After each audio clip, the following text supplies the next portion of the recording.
Baik, saudaraku pendengar, kita kembali di kabar Persada akhir pekan dan di segmen kali ini kita hadirkan kabar pekan ini bersama dengan Bapak Anas Syahirul Alim sebagai Ketua Persatuan Wartawan Indonesia Surakarta dan Komisioner KPID Jawa Tengah yang membincangkan Hari Pers Nasional. Insan Pers menjawab tantangan zaman. Ya, saudaraku pendengar Persada FM dan juga radio jaringan, pekan ini ya tepatnya kemarin kita memperingati Hari Pers Nasional sekaligus Hari Persatuan Wartawan Indonesia.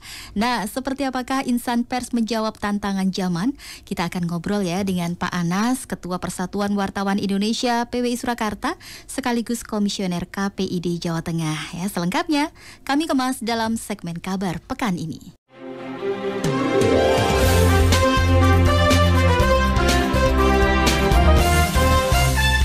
Kabar pekan ini, kabar pekan ini.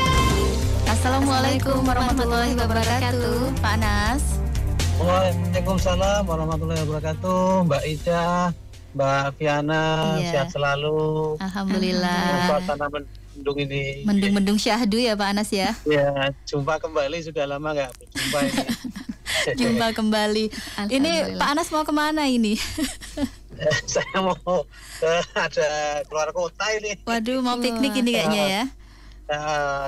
Karena hari libur Persada ya harus kita sempatkan. Nah gitu ya. Baik, ini kira-kira tidak lama Pak Anas, hanya agak lama sedikit gitu ya. Siap. Baik nih Pak Anas ya, terkait Hari Pers Nasional, langsung saja apa nih sebetulnya tantangan insan pers yang paling mencolok saat ini dan menurut Pak Anas bagaimana solusinya? Iya, kalau banyak tantangan ya, tapi kalau dikatakan mencolok atau mungkin yang paling terasa ya tentunya di era sekarang adalah tantangan menyiasati disrupsi teknologi, disrupsi komunikasi ini yang paling terasa. Ya, dampaknya kan bukan hanya di sektor persoalan teknis kinerja kawan-kawan, tapi juga pada sisi manajerial, marketing dan sebagainya. Saya pikir itu kalau dikatakan sebagai tantangan yang paling mencolok. Meskipun banyak tantangan-tantangan yang lain juga kan. Ya, ini paling dirasakan mungkin sudah ada 10 tahun ini ya Pak Anas ya? Iya, mungkin 10 tahunan ini kemudian terus berjalan dan kawan-kawan media atau kawan-kawan di pers sudah mulai beradaptasi lah, mulai bisa beradaptasi secara simultan dengan kondisi yang ada. Baik.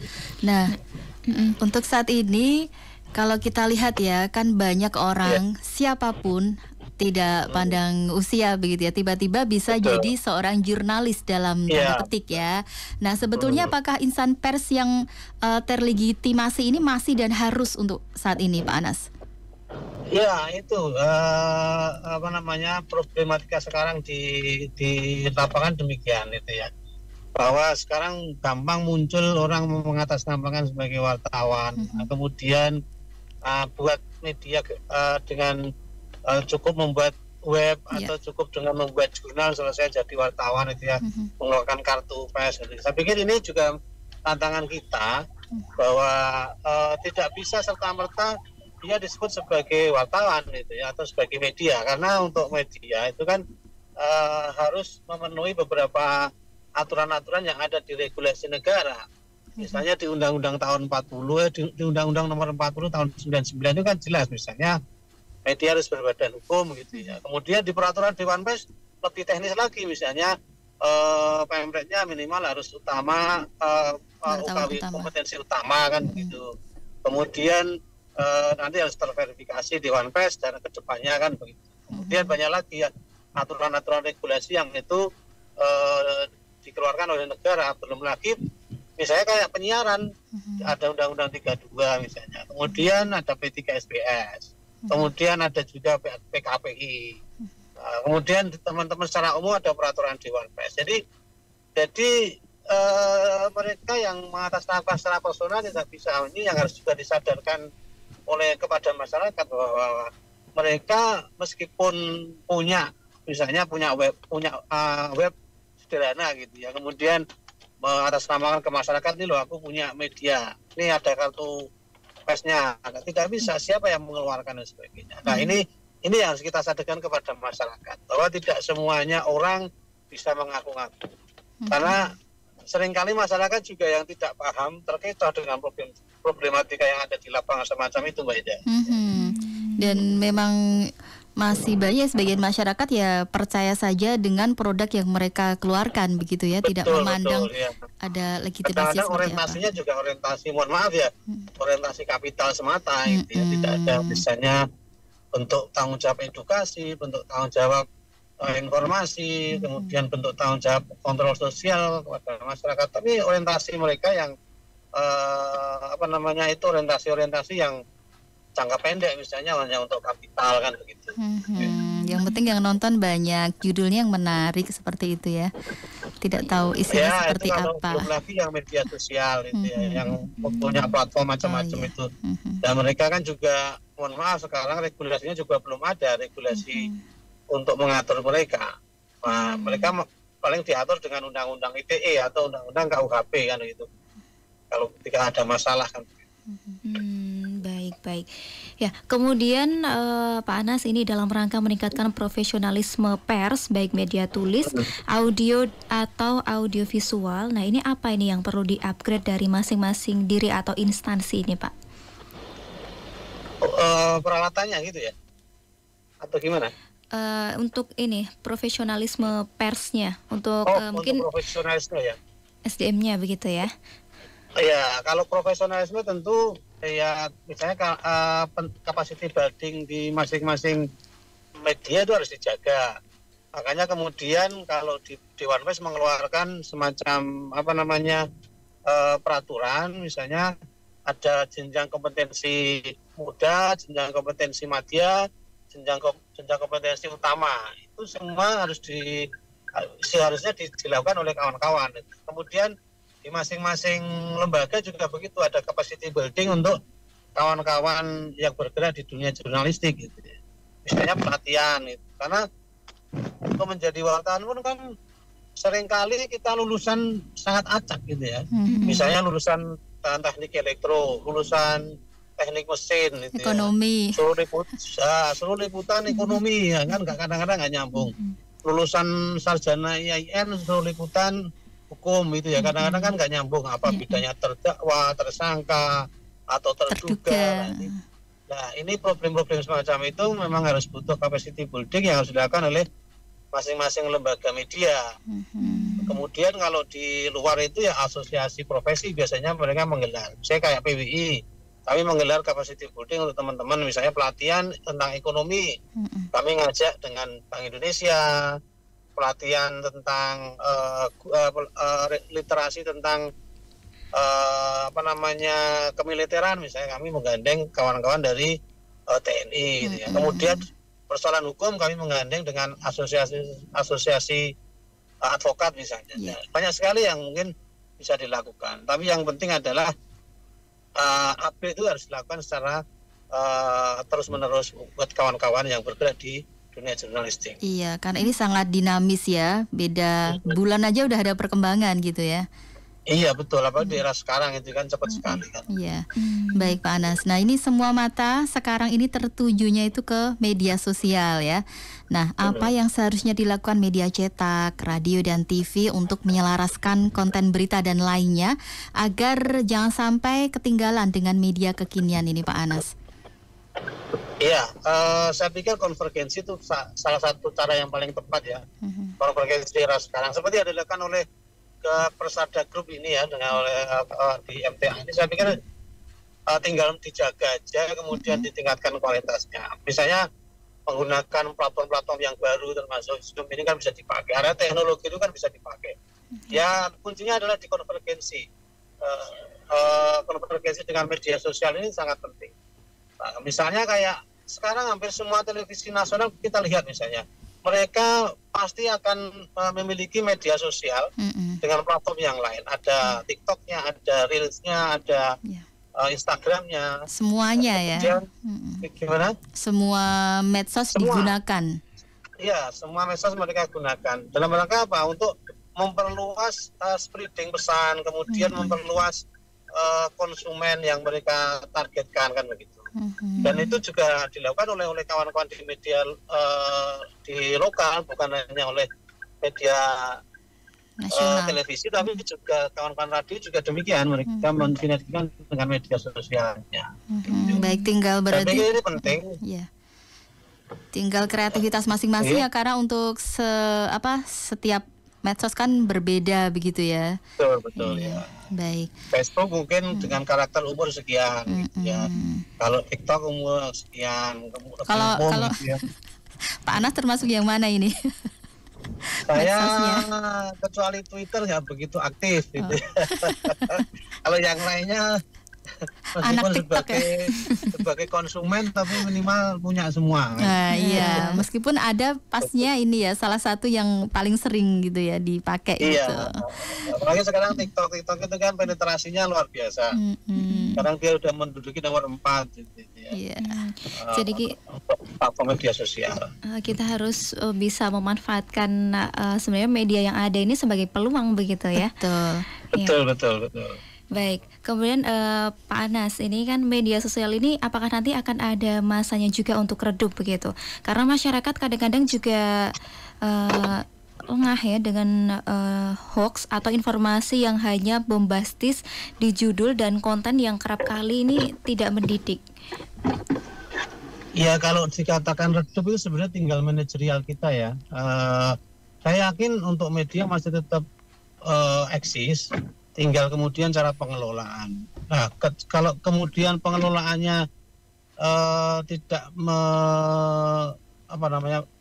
tidak akrab dengan kondisi kekinian ya, nanti akan terpental zaman gitu. Tapi saya yakin kawan-kawan juga menyadari itu, bahwa ini harus sebuah keniscayaan baru yang harus kita akomodir gitu.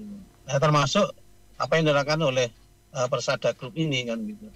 Karena kalau dengan manajer yang lama ya tadi, maka mungkin redup gitu ya. Nah, misalnya kayak beberapa stasiun televisi nasional itu juga mereka juga buat program-program dengan platform TOT gitu ya. Seperti kalau MTEK itu ada video, kemudian RCTI atau MNC itu ada RCTI Plus, itu kan juga kalau nggak bersaing dengan Netflix, nggak bersaing dengan Disneyland, itu ya mereka juga akan tergilas gitu. Saya pikir harus kalau untuk menjaga biar tidak redup, kita harus pandai-pandai mengelola, mengadopsi kondisi kekinian yang terkait dengan kemajuan teknologi zaman. Baik, harus terus berinovasi begitu ya Pak ya, kreatif dengan keadaan yang ada begitu. Iya betul. Baik Pak Anas. Nah ini tadi masih terkait media sosial yang semakin merajalela istilahnya. Nah kadang masyarakat sendiri ini juga harus menyaring informasi yang mungkin ini valid atau tidak, ini fakta atau cuma hoax gitu. Nah sebetulnya untuk informasi yang sudah tersebar itu bagaimana ini merupakan tanggung jawab siapa begitu Pak Anas dengan informasi yang bermacam-macam yang belum tentu kebenarannya? Ya kalau dibilang siapa yang bertanggung jawab, pertama tentu adalah kita sendiri ya, masing-masing warga itu. Yang kemudian adalah kita yang bergerak di media, jangan sampai memproduksi pesan-pesan atau konten-konten yang berbau berita palsu ya. Kemudian yang ketiga adalah tentu adalah negara, karena negara yang punya perangkat itu ya, perangkat untuk melakukan tindakan, kemudian punya regulasi yang bisa untuk menekan atau membatasi konten-konten yang mungkin tidak pas untuk masyarakat. Jadi kalau dikatakan yang pertama dari warga, kemudian kita sebagai pelaku media atau produsen itu, dan yang ketiga ada yang paling utama adalah negara harus hadir. Dia sebagai representasi masyarakat, dia harus hadir menjadi regulator dan kemudian menjadi eksekutor untuk konten-konten yang mungkin yang tidak pas atau hoax atau tidak benar itu. Makanya harus misalnya kalau ada web atau konten-konten online yang bermasalah kan sering dilakukan take down gitu kan. Itu tanggung jawabnya Kominfo kan begitu. Ya, apalagi ini H-4 ini Pak Anas. Semakin iya, banyak betul. informasi yang tidak bisa dipertanggungjawabkan ya. Harus pandai-pandai ini untuk menyaring. Baik. Iya. Terakhir ini Pak Anas, apa pesan dan semangatnya juga ini Pak untuk tim kreatif yang menggawangi media cetak, radio dan TV agar tetap kreatif ya menjawab tantangan zaman ini? Ya tadi Mbak Ida ya, Mbak Fiana, bahwa yang paling penting adalah konvergensi, kolaborasi, itu saya pikir yang harus dilakukan oleh kawan-kawan. Kalau itu tidak dilakukan, maka ya, dan juga inovasi gitu ya. Maka kalau itu tidak dilakukan ya kita hanya tinggal menunggu waktu kan. Karena hampir semuanya media menggunakan platform-platform yang hadir di tengah-tengah kita. Kemudian inovasi lain adalah inovasi program, kayak misalnya di Persada, di seluruh jaringannya MTA ini kan luar biasa.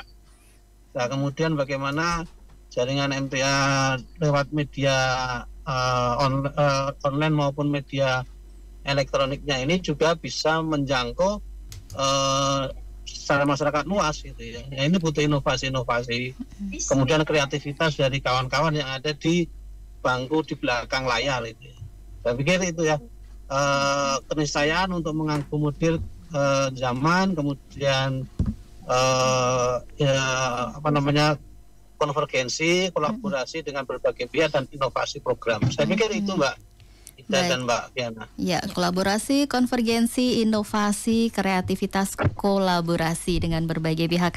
Ya, semoga ini bisa dijalankan oleh berbagai media yang ada, termasuk Persada FM. Terima kasih Pak Anas untuk waktunya. Sudah menyempatkan diri setelah menjadi driver ya Pak Anas ya. Oh iya ini. Selamat melanjutkan perjalanannya ya Pak Anas ya. Baik Pak Anas. Oke, ya. Assalamualaikum warahmatullahi wabarakatuh. Waalaikumsalam.